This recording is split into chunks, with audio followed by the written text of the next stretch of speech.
Sabe aquele investimento que te prometeu 10% de rendimento todo mês? Sabe aquela oportunidade de negócio que você precisa chamar mais alguns amigos para fazer parte? E a cada amigo que entra, você ganha mais dinheiro? Sabe aquela oferta imperdível, com retorno garantido muito acima do mercado? Geralmente, todas elas são conhecidas como pirâmides, ou simplesmente como esquema Ponzi. E nesse vídeo, você vai entender como funciona esse esquema e a origem do golpe que começou com o italiano Charles Ponzi, que enganou uma leva de pessoas, arrecadou milhões de dólares e ensinou uma das maiores trapaças financeiras que acontece até hoje. E também você vai aprender como pode se proteger desse tipo de golpe.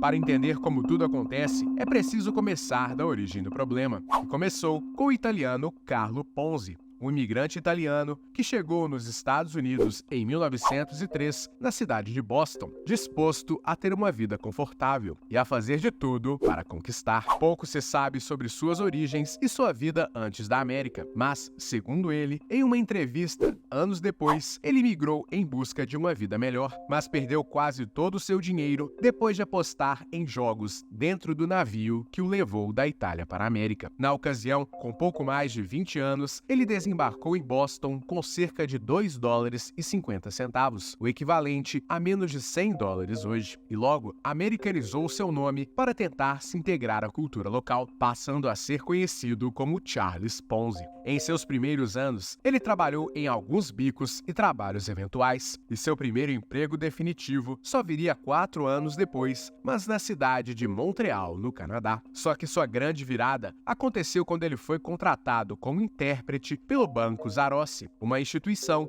fundada por um imigrante italiano chamado Luigi Zarossi. O banco aproveitou a grande presença de italianos na região para oferecer uma série de serviços financeiros para os imigrantes. Só que esses serviços não eram nem um pouco idôneos, e o local foi uma verdadeira escola do crime para Ponzi. Com um contato regular com outros bancos locais, também operados por italianos, o Banco Zarossi realizava frequentemente o envio de dinheiro dos imigrantes para a Itália, mas também fazia a gestão do dinheiro dos clientes. Contudo, o grande atrativo era que o banco pagava o dobro de rendimento do mercado nos investimentos feitos por lá. E tentados pela oportunidade de multiplicarem suas economias, os imigrantes logo colocavam suas economias no banco, que durante alguns anos honrou a promessa de remunerar em dobro os seus clientes. Não demorou muito, a fama do banco fez com que outros imigrantes também colocassem suas economias por lá. Só que o que os clientes não sabiam é que o banco, na verdade,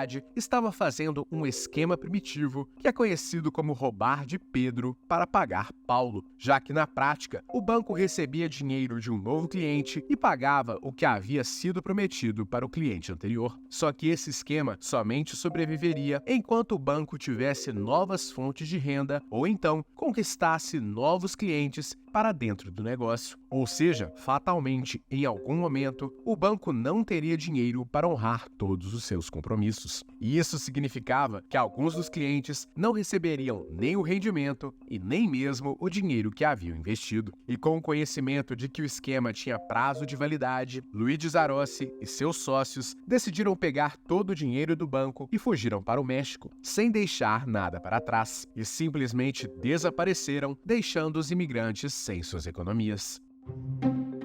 Sem seu emprego, Ponzi aplicou seu primeiro golpe ao falsificar um cheque. Contudo, ele foi descoberto e preso, sendo condenado a 3 anos de prisão no Canadá. Só que a cadeia apenas deu a ele mais ânimo para continuar sua vida de golpes, a ponto de que, após cumprir sua pena, ele voltou para os Estados Unidos. Inicialmente, ele trabalhou como tipógrafo em Boston, enquanto buscava uma forma de enriquecer, lícita ou ilicitamente. E após decidir se dedicar ao comércio internacional, abrindo sua primeira empresa, ele acabou encontrando uma oportunidade por acaso. Depois de receber uma correspondência, ele descobriu que havia um mercado de selos postais que era usado nas cartas internacionais, principalmente por imigrantes que mandavam cartas para suas famílias em suas terras natais. Os selos eram vendidos através de um sistema de cupons emitidos pelo país de destino, e existia uma grande diferença entre o valor cobrado pelo cupom no país de destino e no país de origem da da carta. Foi assim que ele identificou que poderia comprar um lote de cupons na Itália e revendê-los nos Estados Unidos com um grande lucro, o que aos poucos constituiria uma atividade conhecida como arbitragem, em que se compra um produto por um preço baixo para depois revendê-lo com uma boa margem de lucro. Até aí, a atividade era totalmente legal, mas, como já havia visto anteriormente, Ponzi aplicaria a base da ideia de Luigi Zarossi, mas em uma escala nunca antes vista. Ao invés de pegar dinheiro de outras pessoas e o repassá-lo tempos depois com um rendimento muito acima do mercado, Ponzi criou todo um esquema fantasioso para atrair investidores e criar uma fraude muito mais grandiosa. Além de estabelecer sua empresa, ele permitiu que investidores americanos aportassem dinheiro na empresa, que publicamente afirmava vender milhares e milhares de cupons de selos postais. E assim era prometido ao investidor uma enorme lucratividade que poderia ser repassada aos clientes de acordo com o valor aportado. Cerca de 50% de lucro depois de apenas 90 dias de aporte. Contudo, os cupons postais eram apenas uma desculpa para a operação do esquema financeiro. Na verdade, enquanto atraía e prometia aos investidores um grande retorno, Ponzi ganhava dinheiro com a entrada de novos clientes e não com a venda de selos postais. Assim, enquanto ele afirmava oficialmente estar operando grandes remessas de cupons e que a empresa tinha uma grande lucratividade,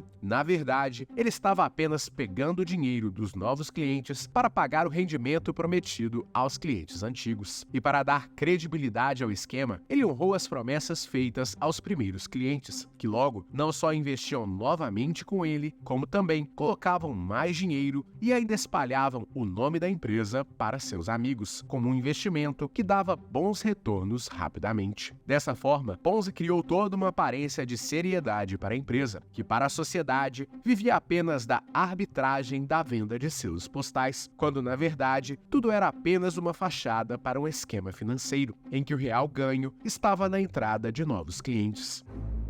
É importante notar que, assim como vários outros golpes que surgiram depois e que aparecem até hoje, o real ganho da empresa estava na entrada de novos investidores, que eram os verdadeiros responsáveis por colocarem dinheiro na empresa. E o produto, no caso de Ponzi, os selos postais, eram apenas uma desculpa para travestir o esquema financeiro e dar a ele uma roupagem de empresa séria. Na prática, o esquema criava uma espécie de hierarquia entre os clientes da empresa, em que os mais antigos estavam um nível acima daqueles que entravam no negócio tempos depois. E assim, o membro mais antigo era remunerado pela entrada de um membro mais novo, que posteriormente seria remunerado pela entrada de outro novo membro. Por isso, é importante ficar atento a uma série de oportunidades de negócios e ganhos que acontecem até hoje. Nos últimos anos, diversas empresas apareceram com promessas incríveis para pescarem novos clientes. Só que além de oferecerem grandes possibilidades de lucro, essas empresas se apresentavam como vendedoras de produtos comuns, como roupas, cosméticos e até bebidas emagrecedoras. Mas, na verdade, a operação real dessas empresas não estava no produto, e sim na adesão de novos associados, vendedores ou clientes, que colocavam dinheiro para fazerem parte do negócio de alguma forma. Provavelmente, você já ouviu falar de várias empresas que aparecem do dia para a noite como gigantes e como grandes oportunidades de lucro, e que duraram meses ou apenas por alguns poucos anos, e que viviam da entrada de novos membros e não da venda dos produtos que diziam vender. Um exemplo foi a Telex Free, uma empresa multinacional que se dizia responsável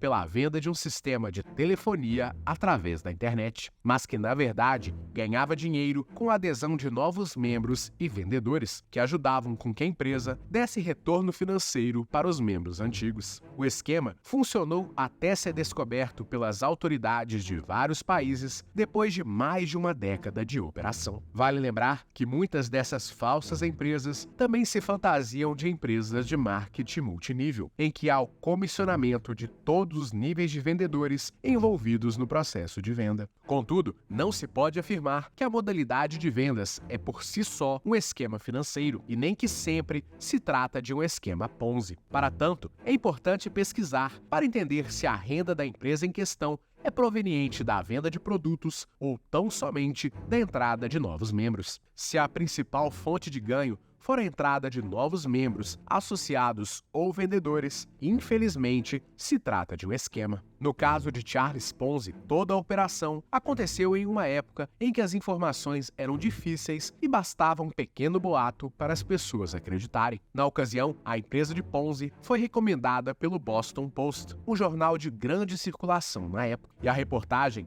endossou a empresa e assegurou o retorno prometido. Com esse apoio, Ponzi movimentou mais de 15 milhões de dólares nos primeiros 8 meses de 1920, o que seria algo em torno de 220 milhões de dólares atualmente. Contudo, menos de uma semana depois da reportagem, o Departamento de Correios dos Estados Unidos anunciou novas regras para a venda de selos postais internacionais, o que encareceria a operação de Ponzi e que aos poucos abaixava a maré do mercado de selos e mostrava que, na verdade, a empresa de Ponzi estava nua. Poucos meses depois de elogiar a empresa, o mesmo jornal publicou uma reportagem que alegava que tudo se tratava de um sofisticado esquema financeiro. O jornal publicou uma análise do jornalista Clarence Barron, que mostrou que os lucros descritos por Ponzi eram impossíveis. Isso porque, em sua contabilidade, Ponzi descrevia operações de compra e venda de selos que desprezavam vários custos da operação, como frete e armazenamento, por exemplo,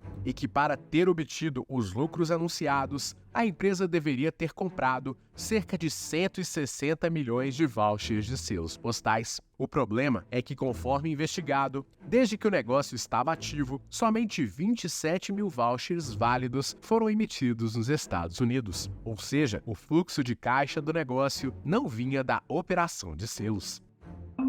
Desesperados, os clientes começaram a ir atrás de Ponzi para recuperarem o que haviam investido. Os primeiros que pediram resgate conseguiram suas economias e, ao todo, recuperaram mais de $1 milhão.